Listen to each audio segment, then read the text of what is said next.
So, good afternoon to you all, my dear students, teachers, and parents who are watching this Barari 2021 program. It is a live program on YouTube, Twitter, and Facebook also. On every Saturday, because of morning schools or morning shifts,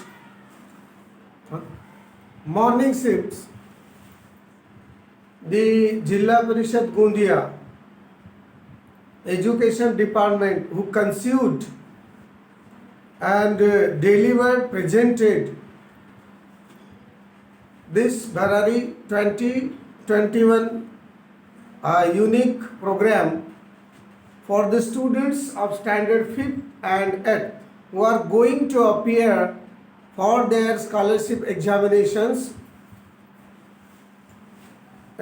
in April. So this video is being created and will be uploaded on the YouTube, and I request on behalf of the Jilla Parishad Education Department Gondia to watch these videos according to your convenience. This unique program is for you, not for the students who are going to appear in the scholarship examinations,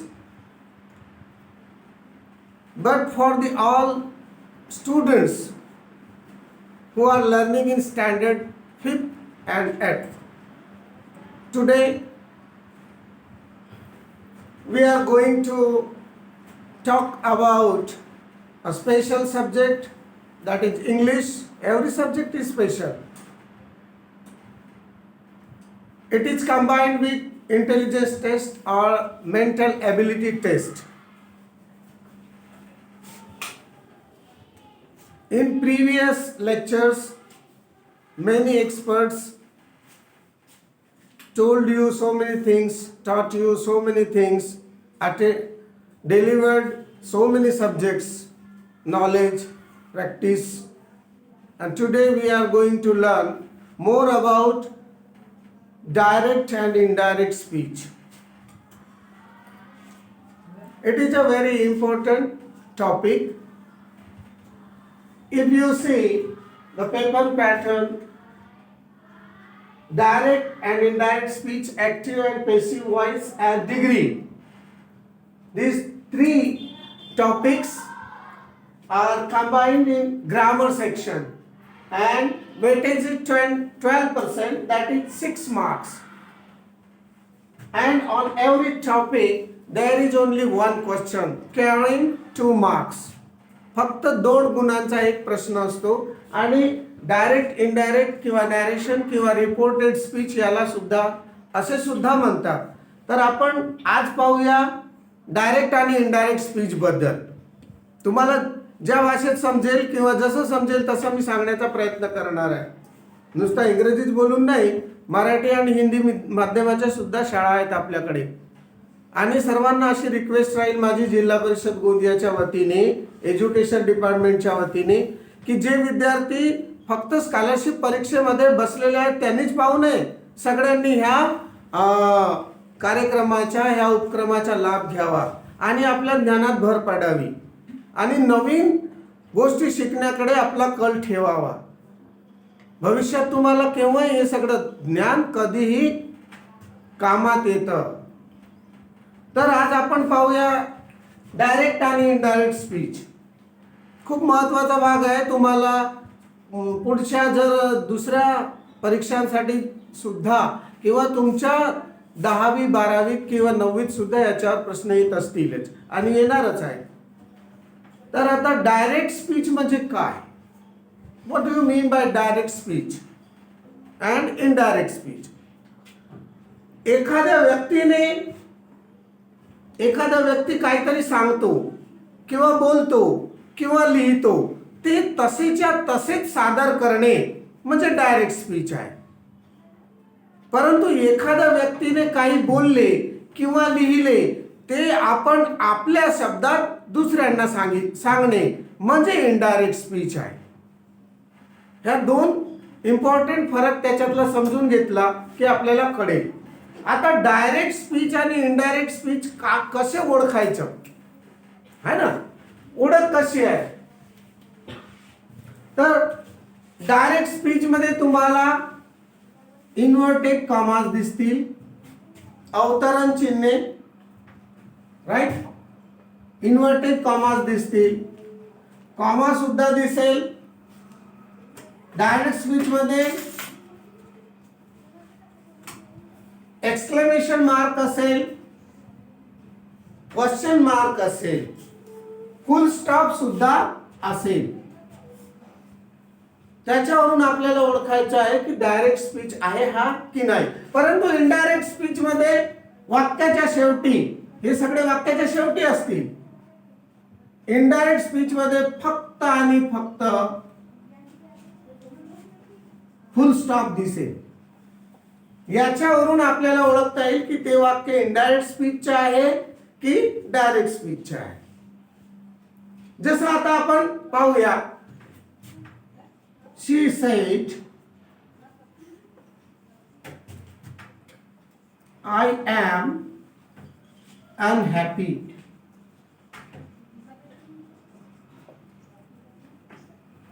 ह्या वाक्यात बघा inverted comma जे आहेत आणि फुल stop सुद्धा आहे. पण inverted कॉमामध्ये ती काय बोलली हा इथे दाखवण्यात आलेला आहे. हा जसाच्या तसाच आहे. ती काय बोलली, सी सेड, ती काय बोलली ते जसंच्या, आय एम अनहॅपी, मी दुःखी आहे किंवा मी बरी नाही आहे. तर जसं तसं दाखवण्यात आलेलं आहे, याला म्हणतील डायरेक्ट स्पीच. आता इनडायरेक्ट स्पीच याच्यामध्ये फक्त आणि फक्त फुल स्टॉप असेल. ओके,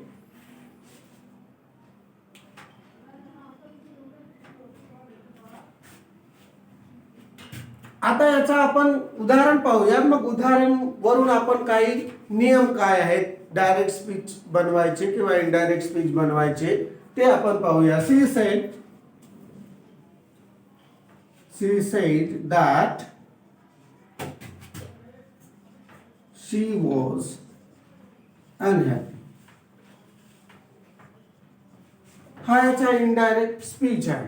आता येथे तुम्हाला कुठे इन्व्हर्टेड कॉमा दिसणार नाही किंवा क्वेश्चन मार्क दिसणार नाही, फक्त शेवटी फुल स्टॉप दिसेल.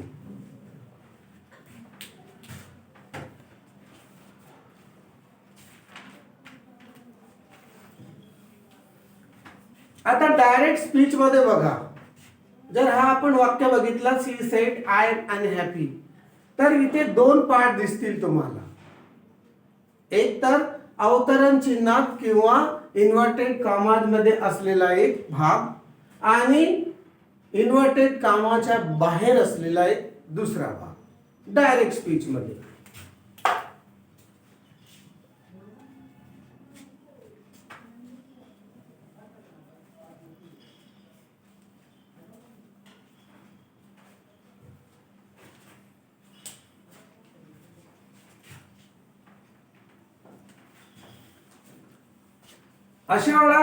अशा वेळी आपण बघायचं की आता डायरेक्ट स्पीचला इनडायरेक्ट स्पीच मध्ये हा एक वाक्य मी बनवलेला आहे. तो आता कसा बनतो ते आपण पाहूया. त्याचे वेगवेगळे प्रकार आहेत. त्या प्रकारानुसार आपण जाऊया की डायरेक्ट स्पीचचे इनडायरेक्ट स्पीच मध्ये करताना, रूपांतर करताना एखादा शब्द वापरावा लागू शकतो. जसं बघा दॅट हा एक शब्द वापरलेला आहे. डायरेक्ट स्पीचच्या बाहेरचा वाक्य आणि डायरेक्ट स्पीचच्या इन्व्हर्टेड कॉमामध्ये असलेल्या दोन वाक्यांना जोडण्यासाठी दॅट वापरण्यात आलेला आहे. आता इथे आय इथे शी आहे. सर्व नामामध्ये बदल करावा लागू शकतो वाक्याच्या अर्थानुसार. इथे आय आहे, इथे शी आहे. का आला? शी सेड, ती म्हणाली की ती अनहॅपी होती. आता बघा त्याच्यानुसार दुसरी गोष्ट काळ बघा. इनडायरेक्ट स्पीच करताना वाक्याचा किंवा वर्बचा काळ सुद्धा बदलावा लागू शकतो. तिसरी गोष्ट आहे की गरजेनुसार वेळदर्शक आणि काळदर्शक जे शब्द आहेत त्यांच्यामध्ये सुद्धा बदल करावा लागू शकतो. आता केव्हा ते डायरेक्ट स्पीचच्या इनडायरेक्ट स्पीच करतात आणि कसे करतात, कोणत्या प्रकारे? हा जो सेड शब्द दिलेला आहे तुम्हाला, याला म्हणतात रिपोर्टिंग वर्ब. रिपोर्टिंग वर्ब म्हणतात. हा जेव्हा भूतकाळात असेल तेव्हाच डायरेक्ट स्पीचचे इनडायरेक्ट स्पीच करताना वाक्याचा काळ बदलतात, अन्यथा बदलत नाही. हा जर प्रेझेंट टेन्स मध्ये असला किंवा हा रिपोर्टिंग वर्ब जर फ्युचर टेन्स मध्ये असला तरी त्याचा रिपोर्टिंग स्पीच मध्ये काळ बदलत नाही, परंतु सर्वनाम बदलू शकतात.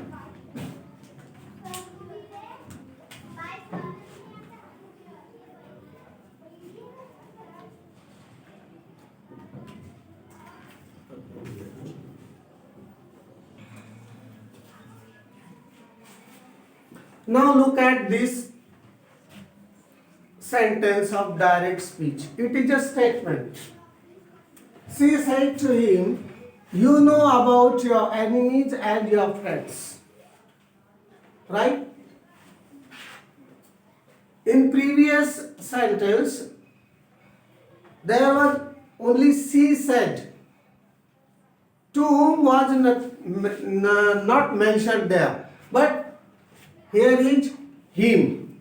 This is called object of the reporting verb. ती त्याला म्हणाली. तर अशा वेळा जेव्हा object of the reporting verb दिला असेल तेव्हा टोल्ड वापरायचा, आणि जर object of the reporting verb दिलेला नसेल, जर फक्त असा दिलेला असेल सी सेड, तर object of the reporting verb मध्ये टोल्ड वापर, म्हणजे त्याच्या डायरेक्ट स्पीचच्या इनडायरेक्ट स्पीच करताना टोल्ड वापरण्याची गरज नाही आहे, फक्त सेड लिहिला तरी चालेल. आता आपण ह्या वाक्याला इनडायरेक्ट स्पीच मध्ये बदलूया. शी सेड टू हिम, अर्थात शी टोल्ड हिम. कोणाला म्हणत आहे? हिम, त्याला. यू, त्याला म्हणत आहे, म्हणून शी टोल्ड हिम, आणि connecting word is that.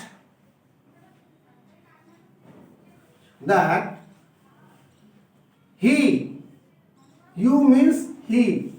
No, त्याचा पास्ट टेन्स, प्रेझेंट टेन्सचा वाक्य आहे हा. ही न्यू अबाउट, जसंच तसं. आता हा हिम साठीच या वापरण्यात आलेला आहे, म्हणून हिज.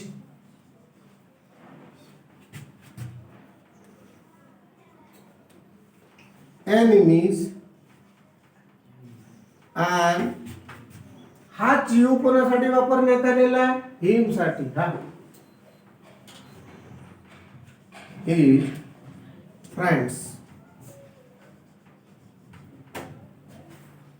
अशा प्रकारे त्याचा इनडायरेक्ट स्पीच होईल. रिपोर्टिंग वर्बचा ऑब्जेक्ट असेल तेव्हा सर्वनामामध्ये सुद्धा बदल करता येऊ शकतील.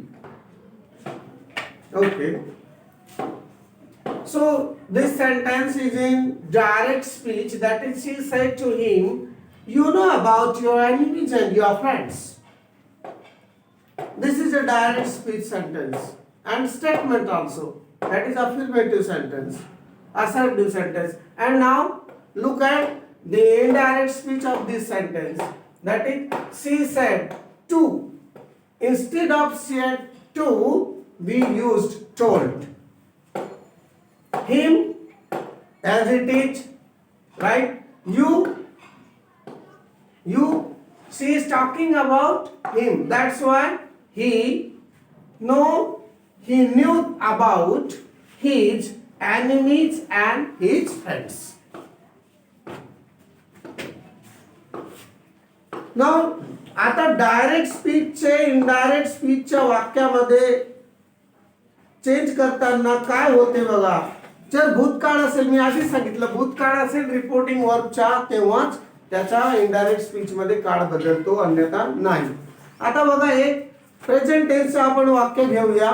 रिपोर्टिंग वर्ब प्रेझेंट टेन्स मध्ये असेल.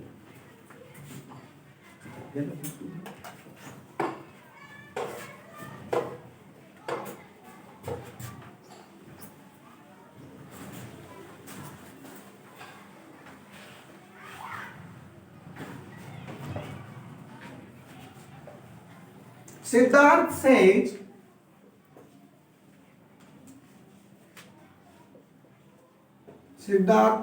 says, I am leaving for Delhi today.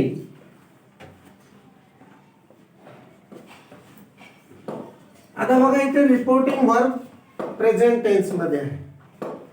मग आता इकडे काळ बदलणार नाही. अवतरण चिन्हामध्ये असलेल्या शब्दांचा किंवा वाक्याचा काळ बदलणार नाही, वर्बचा काळ बदलणार नाही, परंतु सर्वनाम बदलतील. मग आता काय होईल हे बघा. सिद्धार्थ सेज दॅट आय, कोण? सिद्धार्थ. आपल्याला दुसऱ्याला सांगायचं आहे. सिद्धार्थ म्हणतो की मी आज दिल्लीला जाणार किंवा दिल्लीसाठी निघणार आहे, तर आपण दुसऱ्याला काय सांगू? सिद्धार्थ म्हणतो की तो आज दिल्लीसाठी निघणार आहे, बरोबर. दॅट ही, आता एमचा काय होईल? इज. ही सोबत एम येणार नाही. He is living for Delhi today. आजच. याच्यामध्ये बदल होणार नाही. टुडेच्या आता काय काय बदलतात ते आपण पाहूया ना. Just have a look.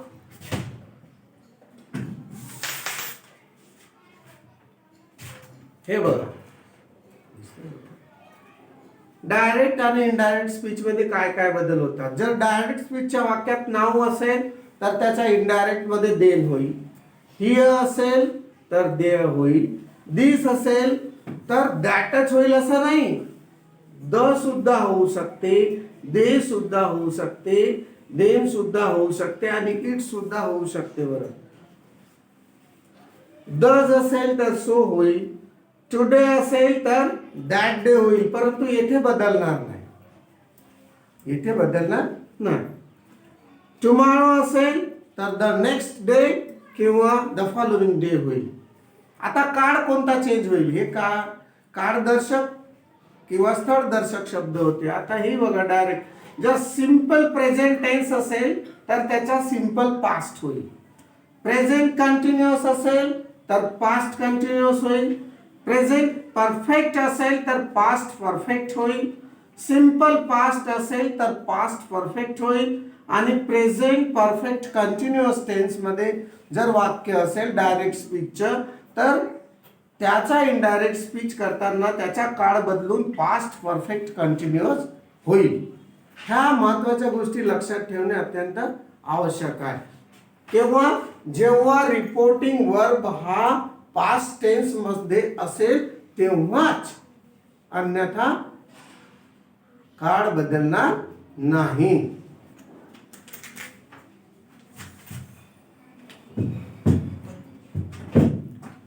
त्याचप्रमाणे आणखी काही गोष्टी तुम्हाला लक्षात ठेवणे अत्यंत गरजेचे आहे की केव्हा केव्हा रिपोर्टेड स्पीच मध्ये काळ बदलत नाही. एखादा युनिव्हर्सल ट्रूथ जर असला, नैसर्गिक सत्य आहे, तर ती सुद्धा बदलणार नाही. जसं आपण पाहूया, my teacher said the earth is round. My teacher said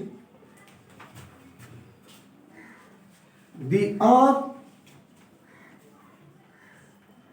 is round.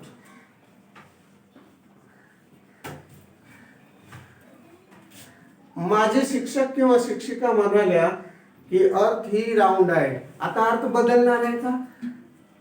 Round होणार आहे तर आता ती काय फ्लॅट होणार का? फ्लॅट होणार आहे का? नाही. किंवा आणखी स्क्वेअर होणार आहे का? ट्रायंग्युलर होणार आहे का? नाही.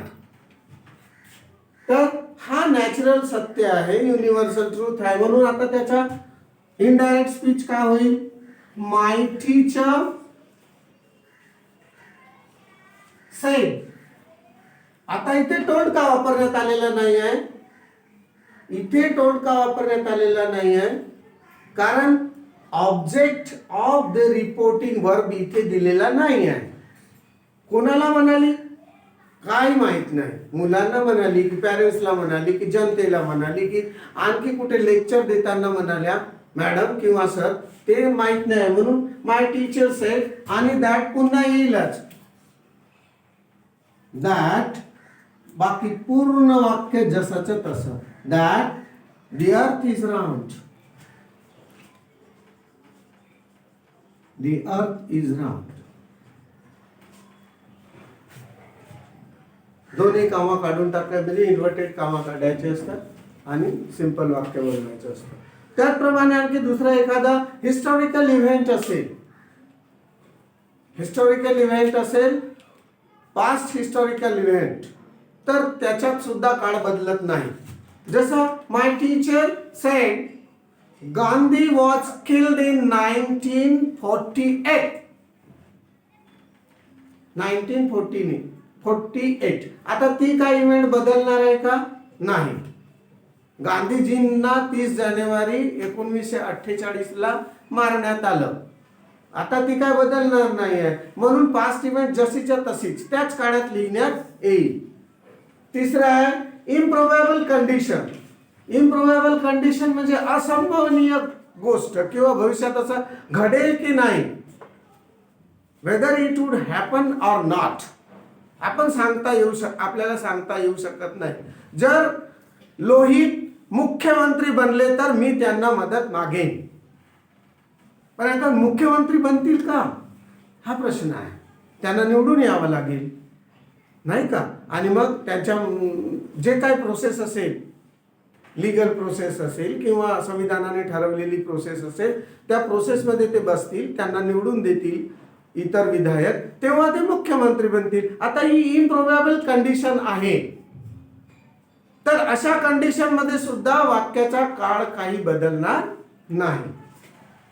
एक एक उदाहरण जर घेतला तर आपल्याला पुष्कळ वेळ जाईल. म्हणून मी फक्त तुम्हाला माहितीसाठी, जस्ट फॉर युअर नॉलेज, ते सांगत आहे. चौथी एक गोष्ट आहे, पास्ट हॅबिट जर असली एखादी किंवा कस्टम असली, चालीरीती असल्या, तर त्याचा सुद्धा काळ बदलत नाही.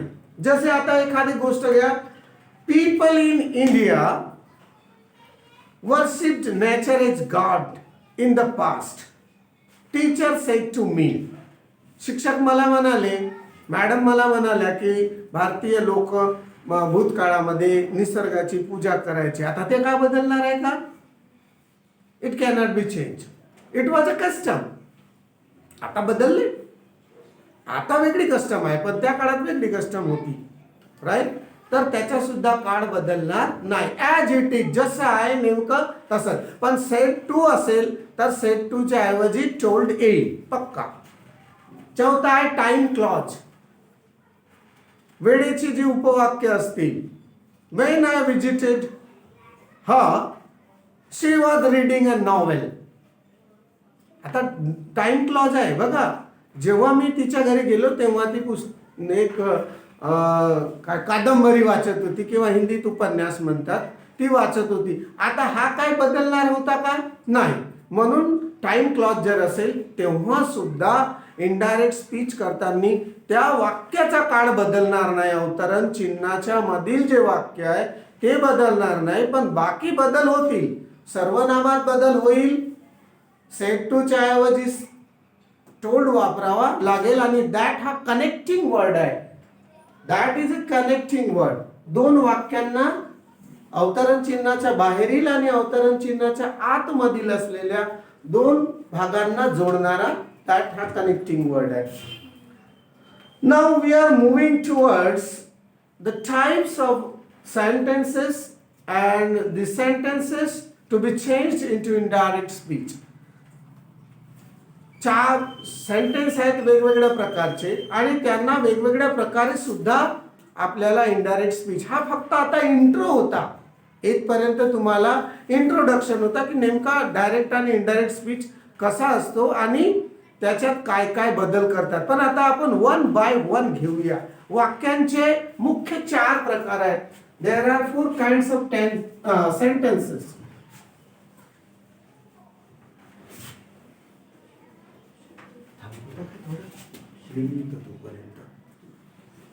Okay, so have a look at this diagram. You will see that statements are of 4 kinds. That is, sentences are of 4 kinds. Number 1, statements. Number 2, interrogative sentences. Number 3, imperative sentences. And number 4, exclamatory sentences. What are the statements? Statements are assertions, right? These are further classified into 2 types, that is affirmative and negative sentences. Interrogative sentences are also divided into WH, questions and verbal questions, right? Verbal means starting from the verb. Imperative sentences also, they can be positive and negative, but exclamatory sentences, and the last one is exclamatory sentences. आता आपण पाहूया statements, interrogative sentences, imperative sentences आणि exclamatory sentences. या चार पैकी चारहीच्या एक एक part वर आपण विचार करूया. सगळ्यात आधी आपण घेऊया स्टेटमेंट्स किंवा विधानार्थी वाक्ये.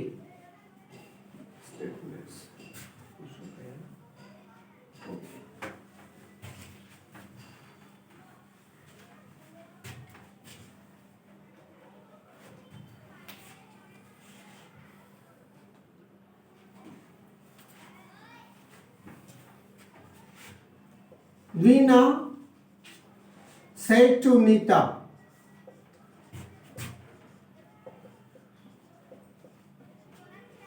I'm going to market.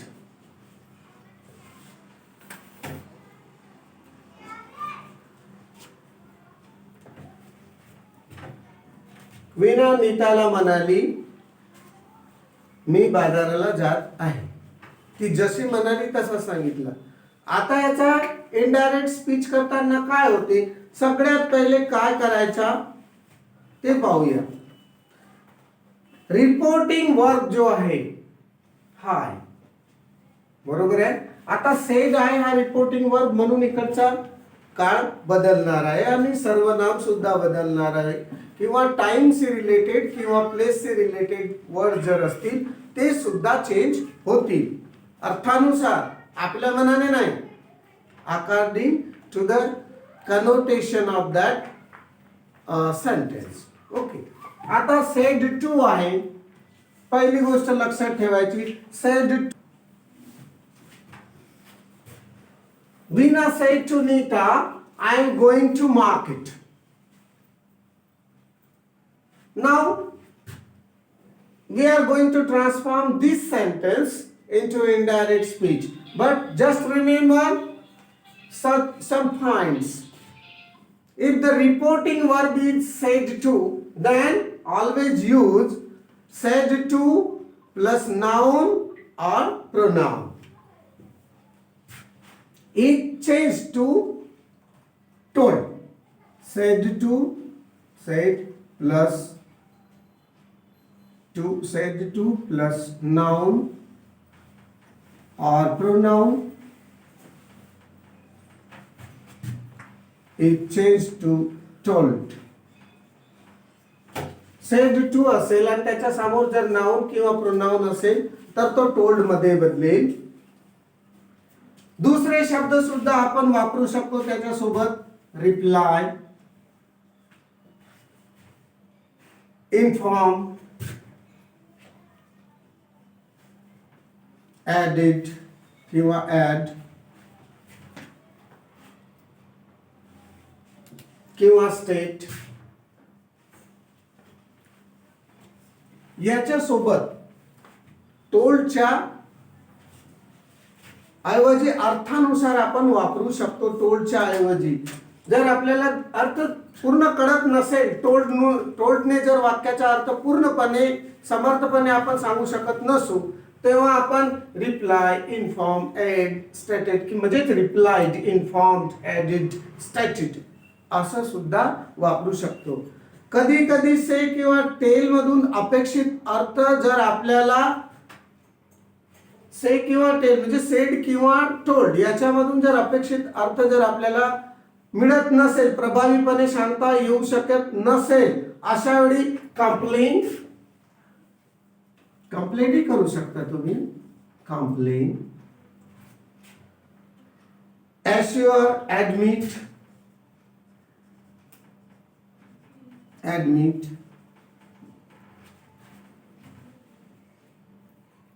Deny,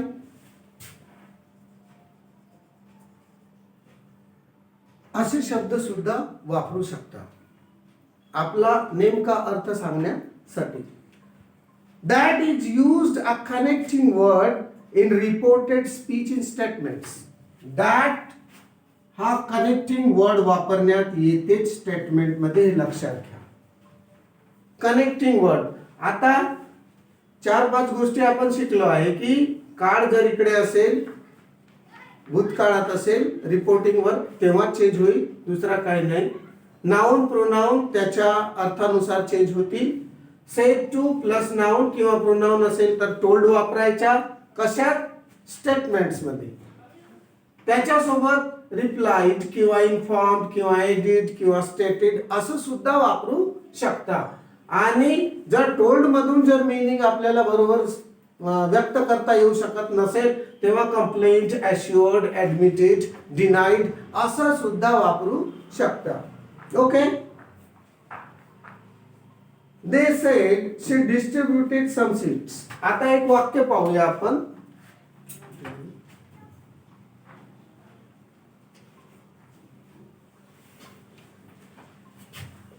They said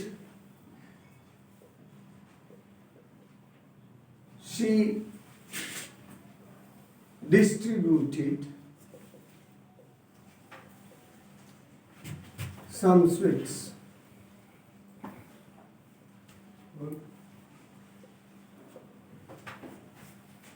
Now follow the rules. She said.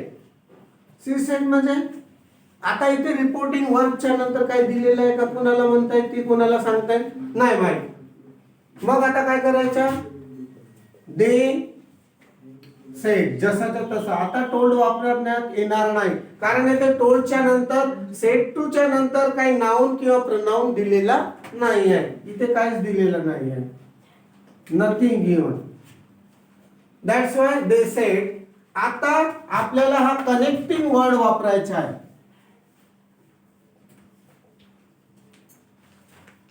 Connecting word आहे. They said that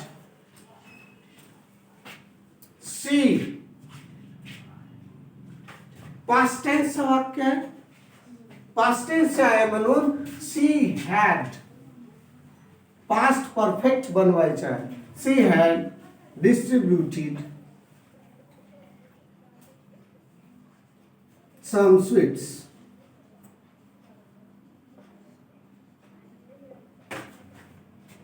This is the indirect speech of the given sentence. They said she distributed some sweets. That is, they said that she had distributed some sweets. Why had is used? Because earlier I told you that if there is a past tense, you have to use past perfect while making such sentences into indirect speech. Past tense असेल तर had वापरायचा. आणखी एक गोष्ट लक्षात ठेवायची, past tense असेल तर हॅड वापरायचा. आणि दुसरी गोष्ट वॉज किंवा वर, काही लोक वेअर सुद्धा म्हणतात. वॉज किंवा वर असेल तर हॅड बीन वापरायच्या. वाक्यात जर इनडायरेक्ट डायरेक्ट स्पीच मध्ये वॉज किंवा वर असेल तर हॅड बीन वापरायच्या, काही प्रॉब्लेम नाही. जसं you said he was trying to understand the fact. He was trying, आता काय होईल? He had been trying to understand the fact. Okay, got it? Now we will turn to another kind of sentence, that is interrogative sentence.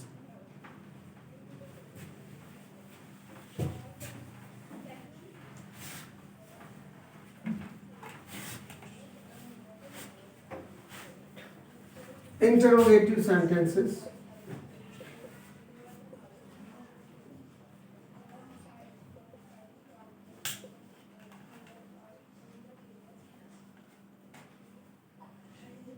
I told you in the diagram that these are of two kinds. Number one is WH or H and verbal questions.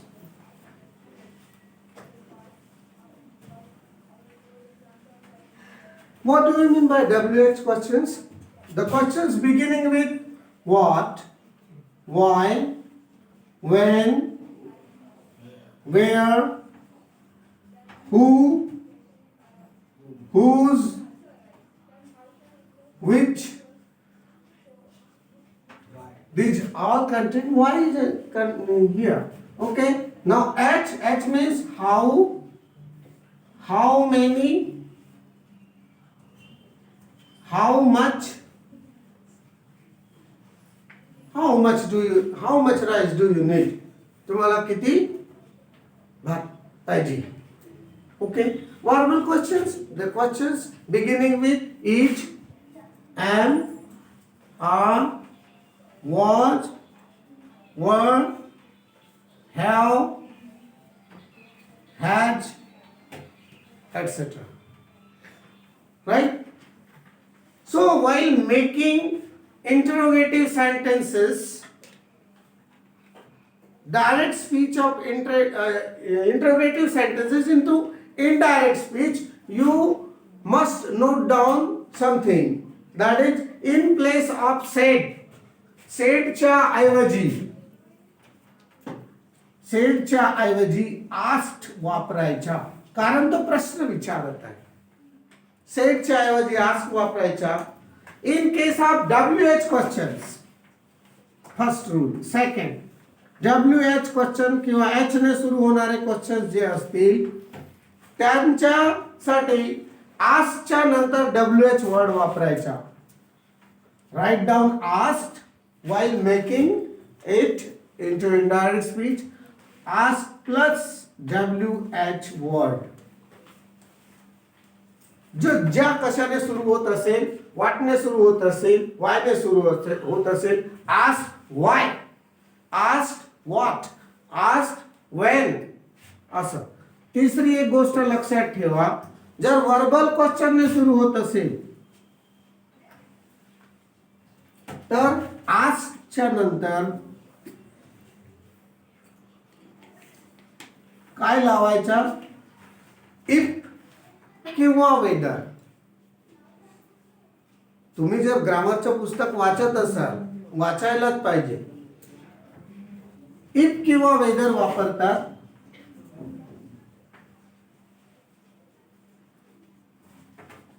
ह्या 3 महत्वाच्या गोष्टी लक्षात ठेवायच्या. Imperative sentence को यदि interrogative sentence को यदि आपको WH क्वेश्चंस हो या वर्बल क्वेश्चंस हो, यदि उनको इनडायरेक्ट स्पीच में बदलना है तो आप सबसे पहले तो सेड की जगह आस्क लिखेंगे.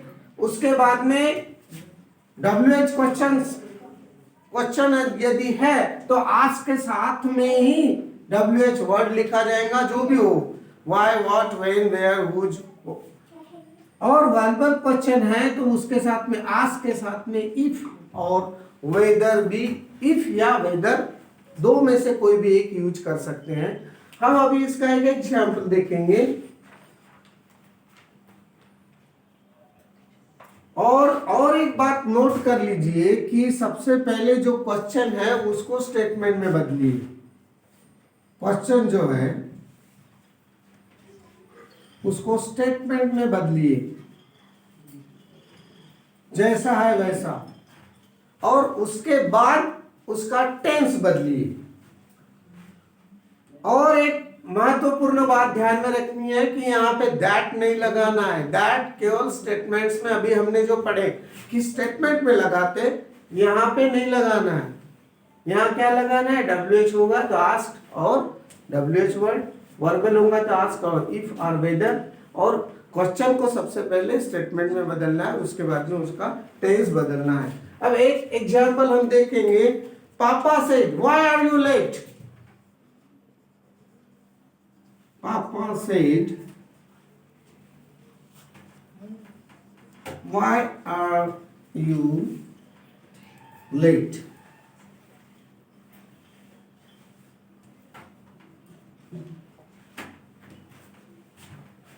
पापा बोले आप क्यों देरी से आए. अब ये उनका कहना था, हमको अपने शब्दों में तीसरे व्यक्ति को बताना है.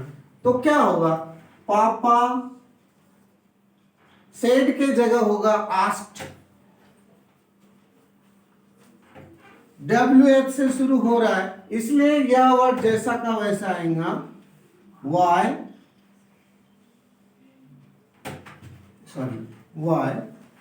अब इसको सबसे पहले इस सेंटेंस को स्टेटमेंट में बदलना है. स्टेटमेंट में बदलते हैं. You R late. यू अब ही हो सकता है, सी हो सकता है, he will, it may be boy और girl, right. So you can use Y, he और सी इज लेट. अब इसका टेंस बदलना है. वाई या आई भी हो सकता है, बरोबर है. Why I was late.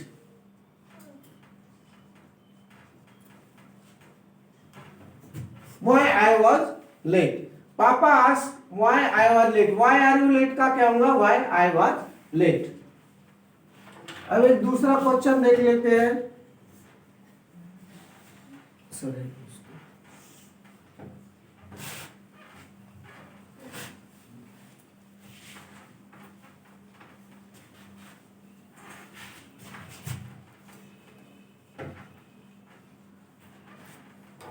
एक वर्बल क्वेश्चन देख लेते हैं.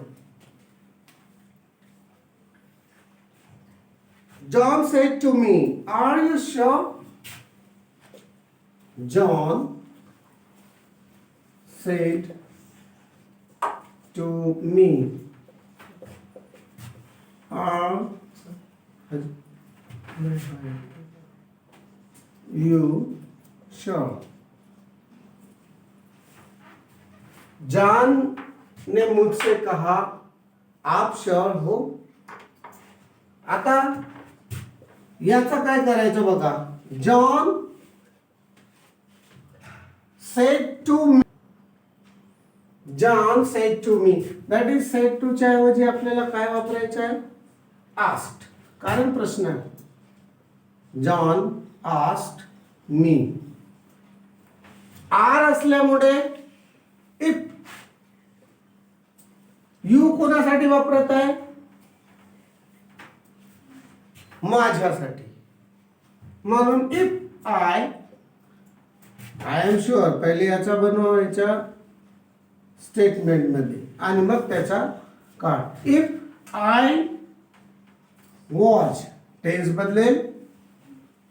इफ आय वॉज शुअर और whether I was sure.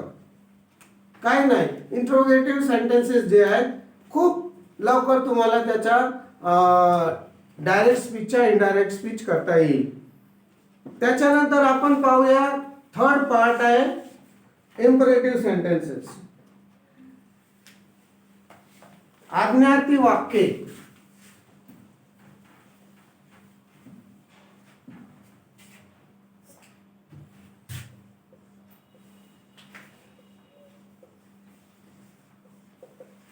imperative sentences.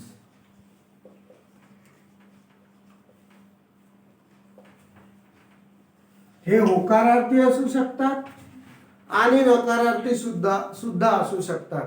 तिथे जाऊ नको. हा नकारार्थी वाक्य आहे.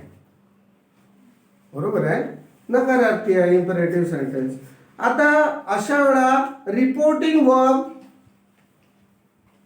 याच्यामध्ये कमांड्स येतील.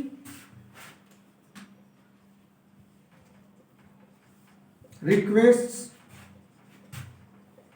आणि ॲडवाइस. सल्ले असू शकतील, विनंत्या असू शकतील आणि कमांड्स आज्ञा सुद्धा असू शकतील. मग reporting verb is change into a verb indicating a command और a request or advice while changing imperative sentences into reporting speech. आता जर आपण एक वाक्य घेणार आहोत. रिपोर्टिंग वर्ब आता त्याला चेंज. आस्क याच्या आधी आपण आस्क वापरला, त्याच्या टोल्ड वापरला, सेड टू च्या ऐवजी टोल्ड वापरला, सेडही वापरला, आस्क वापरला, पण येथे तसा वापरण्यात येणार नाही. आता जर तो विनंती आहे की आज्ञा आहे की ॲडवाइस सल्ला आहे, त्यानुसार आपल्याला तसा वर्ब वापरावा लागेल. जसं ऑर्डर, कमांड, रिक्वेस्ट,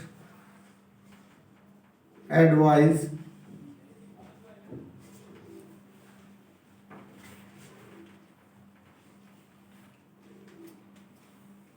वॉर्न, चेतावनी भी दे सकते हैं. वॉर्निंग. दॅट इज ऑर्डर्ड किंवा कमांडेड किंवा रिक्वेस्टेड किंवा ॲडवाइज्ड किंवा वॉर्ड किंवा बेग. प्रार्थना करणे, बेग्ड सुद्धा होऊ शकेल. विनवणी करणे, एंट्रीट करणे असे शब्द आपल्याला वापरायचे आहेत वेगळे वाक्याच्या अर्थाच्या नुसार. The verb in the reported speech is changed into infinitive. What do you mean by infinitive? Ja verb no infinity, not infinity. Infinity means Anant. Infinitive. Infinitive म्हणजे काय? बेस वर्ड जो बेस वर्ब आहे त्याला to वापरतात. To give, to accept, to go, हा जो आहे to याला इन्फिनिटिव्ह म्हणतात. लक्षात घ्या. While changing imperative sentences, infinitive is the base of a verb. कोणत्याही वर्बचा हा एक बेस आहे आणि तो त्या वर्बच्या आधी येतो, नंतर नाही. त्या वर्बच्या आधी येतो आणि हा त्याचा बेस आहे. इन्फिनिटिव्ह. इन्फिनिटी आणि इन्फिनिटिव्ह मध्ये फरक आहे. जसं to go, to come, to open, to close. To close असे शब्द. याचा अर्थ काय की इन्फिनिटिव्ह बनवायची. आता या अशा एक उदाहरण आपण पाहूया. Can you give me your book. Can you give me your book.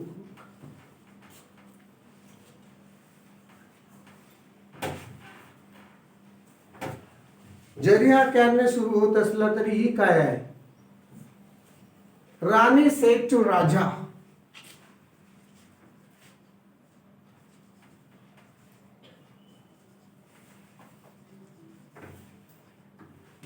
राणी राजाला म्हणाली तू मला तुझी पुस्तक देशील का. आता काय राणी काय करत आहे, त्याला रिक्वेस्ट करत आहे की धमकी देत आहे की ऍडवाइस देत आहे, काय करत आहे. ऍक्च्युअल ती त्याला काय करत आहे, विनंती करत आहे, रिक्वेस्ट. म्हणून आता त्याचा इनडायरेक्ट स्पीच राणी रिक्वेस्टेड. हा लिहिला आपण एक वर्ब आहे तो रिक्वेस्टेड, कारण हा पास्ट टेन्स मध्ये आहे. Rani requested Raja to. आता आपल्याला वापरायचा आहे इन्फिनिटिव्ह. कशाच्या समोर, वर्बच्या समोर. मी टू गिव्ह. आता मी कोणासाठी आहे, राणीसाठी आहे की राजासाठी आहे. हा इम्पॉर्टन्स आहे, हा इम्पॉर्टंट आहे. गिव्ह मी युअर बुक कोणाला मागत आहे, राजाला. कोणाची आहे ही पुस्तक, कोणाची आहे ही, राजाची आहे. आणि कोण मागत आहे, राणी. ते ठरवायचं आहे आधीच. मग गिव्ह हर. युअर हर कोणासाठी, आता मी कोणासाठी वापरण्यात आलेला आहे, राणीसाठी वापरण्यात आले. Your book means can you give me. To give her his.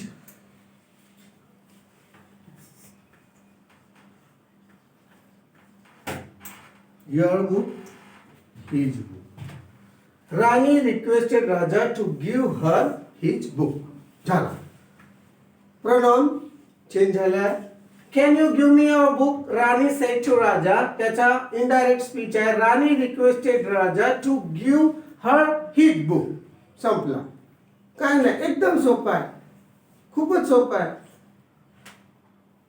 आता कधी कधी या क्रियापदांच्या सोबत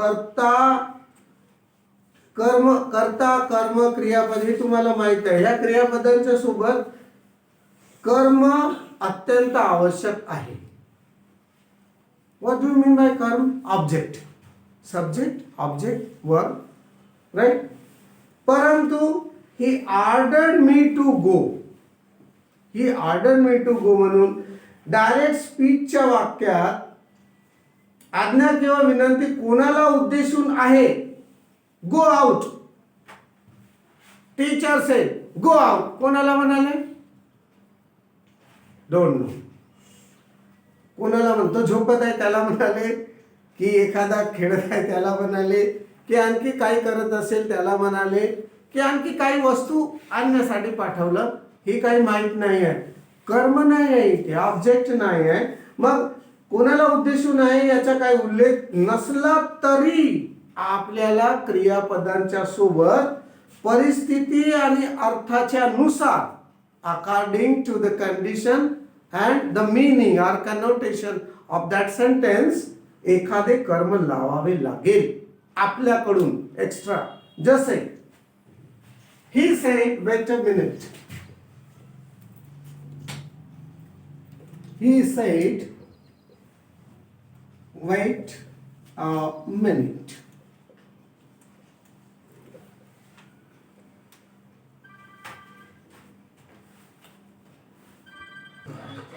हा, तर सेड वेट अ मिनिट. तो म्हणाला 1 मिनिट वाट पहा. आता कोणाला म्हणाला? तो म्हणाला त्याचीच वाट पहा, पण कोणाला म्हणाला 1 मिनिट वाट पहा? काही माहित नाही आपल्याला. मला म्हणाला, तुम्हाला म्हणाला, त्यांना म्हणाला, तिला म्हणाला, की आणखी सगळ्यांना म्हणाला, वी डोंट नो. याच्यामधून काही अर्थ होत नाही. परंतु अशा वेळा आपल्याला कर्म वापरायचे आहे. He told. आता तो त्याने काही आज्ञा दिली नाही किंवा रिक्वेस्ट केली नाही, असं म्हणाला सहज, किंवा ऍडवाइस दिलेला नाही किंवा धमकी दिलेली नाही, 1 मिनिट राह, असं नाही. म्हणून ही टोल्ड कोणाला? मी येऊ शकते, हिम येऊ शकते, हर येऊ शकते, देव येऊ शकते, काय येऊ शकते, अस येऊ शकते. त्याच्यानंतर येईल, सगळ्याच्या नंतर, he told me or him or her or them or us to wait. आता इथे काय? Wait a minute, to wait for a minute.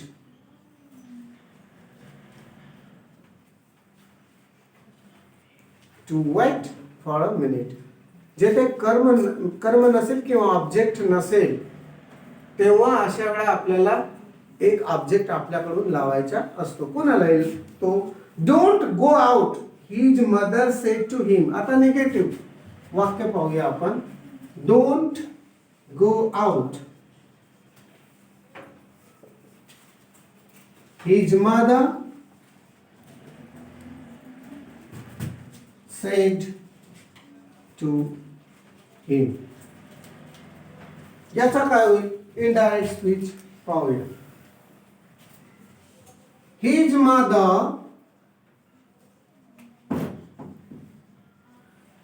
advised दी कि वार्निंग दी कि रिक्वेस्ट की. क्या समझ में आ रहा है ये सेंटेंस से? एडवाइस आई है. His mother advised him. कोणाला दिला आहे? आता इथे object. Don't go out, not to go out. आता इथे वेट आउट होणार नाही. फर्स्ट जो फॉर्म आहे त्यालाच टू लागतो, लक्षात घ्या. वर्बच्या जेव्हा त्याची इन्फिनिटिव्ह बनवायची असेल तेव्हा. तर his mother advised him not to go out झाला, दुसरं काही नाही आहे. त्याच्यानंतर इम्परेटिव्ह सेंटेन्स फार इझी आहे. So the last type of sentence is exclamatory sentences, and we have gone through statements, imperative sentences, interrogative sentences, and the last one is exclamatory sentences. उद्गारवाचक किंवा उद्गारार्थी वाक्य. अशा वाक्यांचा रिपोर्टिंग स्पीच चेंज करताना ही गोष्ट लक्षात ठेवायची आहे. एक्सक्लेम, मग त्याच्यासोबत तुम्ही विथ जॉय, आनंदाने असेल तर, दुःखाने असेल तर, आणि घाबरला असेल किंवा रागात असेल किंवा पश्चातापाने म्हणत असेल तर असे शब्द सुद्धा ऍड करू शकता. You can add these words according to the meaning of the given exclamatory sentence in direct speech. बरोबर? वाक्याच्या अर्थ आणि एकंदर परिस्थिती पाहून तुम्हाला असं रचना करावी लागू शकते, मधात हे शब्द टाकावे लागू शकतात. त्यानंतर दॅट वापरण्यात येते. जसं स्टेटमेंट मध्ये वापरण्यात येते तसंच येथे सुद्धा दॅट वापरण्यात येते. सोबतच व्हेरी किंवा ग्रेट, त्याची तीव्रता दाखवण्यासाठी. किती आहे, किती, what a beautiful girls is, समोरचा सेंटेन्स आहे, आपण त्याची तीव्रता किंवा प्रमाण दाखवण्यासाठी व्हेरी किंवा ग्रेट असे शब्द वापरण्यात येऊ शकतात. आणि उद्गारवाचक वाक्याचे सगळ्यात आधी इनडायरेक्ट स्पीच करताना पहिले त्याचा स्टेटमेंट बनवायचा. जसा आपण इम्परेटिव्ह सेंटेन्सचा करत होतो तसा पहिले त्याचा स्टेटमेंट बनवायचा, नंतर बाकीची प्रोसेस करायची असते. आणि मग नंतर येथे काळ बदलेल बघा. He said what a beautiful girl she is. तो म्हणाला काय सुंदर मुलगी आहे ही. राईट. आता त्याचा इनडायरेक्ट स्पीच काय होईल? ही बघा एक्सक्लेम्ड.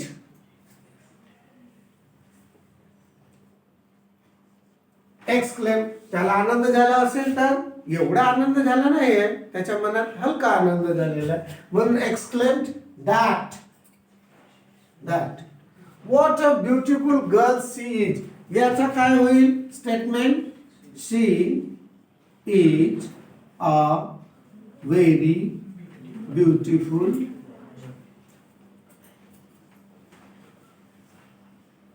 गर्ल.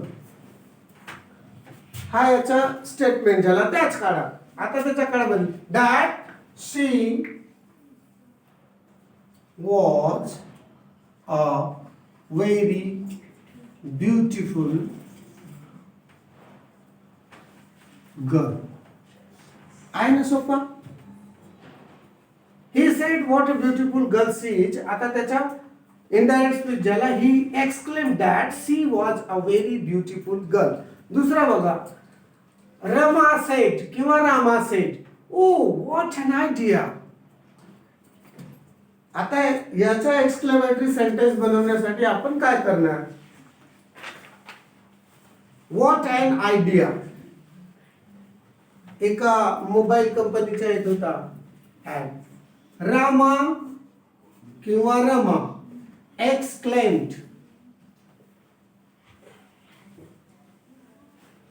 दॅट. जर आनंद झाला असेल तर विथ जॉय लिहू शकता दॅट. आता व्हॉट एन आयडिया याचा असर्टिव्ह सेंटेन्स किंवा स्टेटमेंट काय बनेल? व्हॉट अच्या जागी व्हॉट एन आलेला आहे, लक्षात घ्या. हाऊ किंवा व्हॉट अ किंवा व्हॉट एन. मग it is a very idea होईल का? नाही, नाऊन असल्यामुळे व्हेरी नाही. मग शब्द वापरायचा आहे. Great. Great idea. That it आता tense. It was a great idea. झालं, संपलं. Excellent. Very nice. Excellent idea और ग्रेट आयडिया. थँक्यू. तर अशा प्रकारे आपल्याला एक्सक्लेमेटरी सेंटेन्स सुद्धा बनवायचे आहे. जर अलास असेल ALAS तर with sorrow. Exclaimed with sorrow. Hurrah we have won the match असा येऊ ओरडतात ना लोक, जल्लोष करतात. तर मग हुर्रा असेल तर काय होईल? Very good with extreme Joy. Match जिंकल्यानंतर होते अत्यंत आनंद होतो. तर अशा प्रकारे आपण आज पाहिलेले आहेत वेगवेगळ्या प्रकारचे सेंटेन्स आणि त्यांचा डायरेक्ट आणि इनडायरेक्ट स्पीच कसा तयार करायचा. काही स्पेशल वाक्य आहेत पण आपल्याकडे वेळ फार कमी आहे.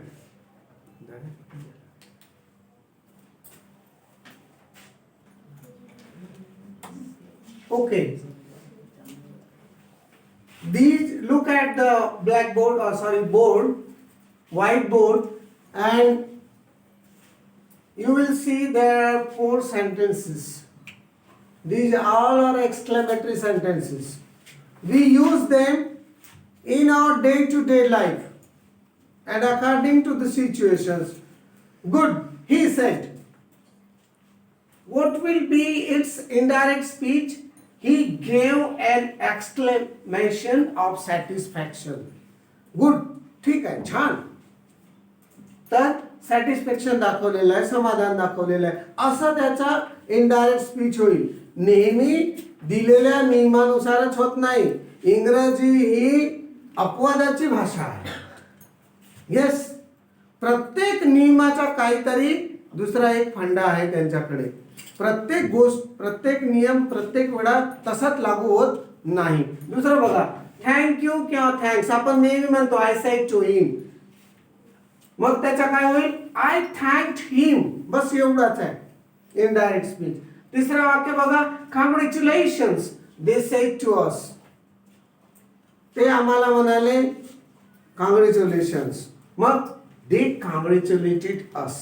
बस एवढाच आहे, दुसरा काही नाही आहे. मग आता असं जर एखादा वाक्य आला तर मी काय करू असं करायचं नाही. बिलकुल हे जे आहे ते लक्षात ठेवायचं आहे. Happy Diwali.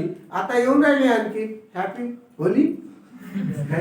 He said he wished me happy Diwali. बस एवढाच, दुसरा काही नाही. तर मला वाटते की आपण सगळा आपल्या कोर्समध्ये असलेला सगळा भाग आपण कंप्लीट केलेला आहे. आणि याच्यावर तुम्हाला फक्त एकच प्रश्न येतो. डिग्रीवर एक प्रश्न आणि ॲक्टिव्ह पॅसिव्ह वॉइसवर एक प्रश्न. जर तुम्ही याचा चांगला अभ्यास केला, प्रॅक्टिस केली, तुमच्या पुस्तकातील उदाहरणे जी आहेत ती सोडवली किंवा इतरत्र तुम्हाला जे सापडेल किंवा तुम्ही जी पुस्तक आता सध्या वाचत असाल स्कॉलरशिपसाठी 8वा वर्ग किंवा 5वा वर्ग, तर हे स्पेशल 8व्या वर्गासाठी आहे, तर त्याच्यातले उदाहरण सोडवून पहा. डायरेक्टचा इनडायरेक्ट स्पीच कसा असेल आणि इनडायरेक्ट स्पीचचं डायरेक्ट स्पीच कसं असेल ते सुद्धा ह्या सगळ्या उदाहरणांवरून तुम्हाला कळून येईल. फक्त विनंती एवढीच आहे की तुम्ही ते पहा आणि तसं सोडवून पहा, प्रॅक्टिस करा. Practice makes a man perfect. प्रॅक्टिसने आपण काहीही करू शकतो, काहीही. रोवर त्या मंगळवर पोचलेला आहे नासाचा. प्रिझर्व्हरन्स. तर नासाचे लोक तेथपर्यंत पोहोचले आहेत. आपलाही मंगलयान होता. कळली गोष्ट. मानव काहीही करू शकते. तेव्हा तुम्हाला सगळ्यांना माझ्याकडून पुन्हा एकदा शुभेच्छा. जर तुमचे नवोदयाची परीक्षा असेल 8वीवाल्यांची, त्यांना सुद्धा माझ्याकडून भरपूर शुभेच्छा. परंतु नुसतं शुभेच्छा दिल्याने काय होत नाही, तुम्ही स्वतः प्रॅक्टिस करा. आणि हे व्हिडिओ जे असेल तुमच्याकडे यूट्यूबवर असेल ते तुम्ही स्वतः पहा, दुसऱ्यांना दाखवा आणि त्याच्यातून शिका आणि नोट्स घ्या. फक्त पाहू नका, एवढीच विनंती असेल. ह्या सगळ्या कार्यक्रमासाठी येथे व्हिडिओ रेकॉर्ड करण्यासाठी मिस्टर लोहित शरणागत यांनी मला खूप मदत केली. शरणागत सरांनी मदत केली. मी त्यांचा फार आभारी आहे. थँक्यू.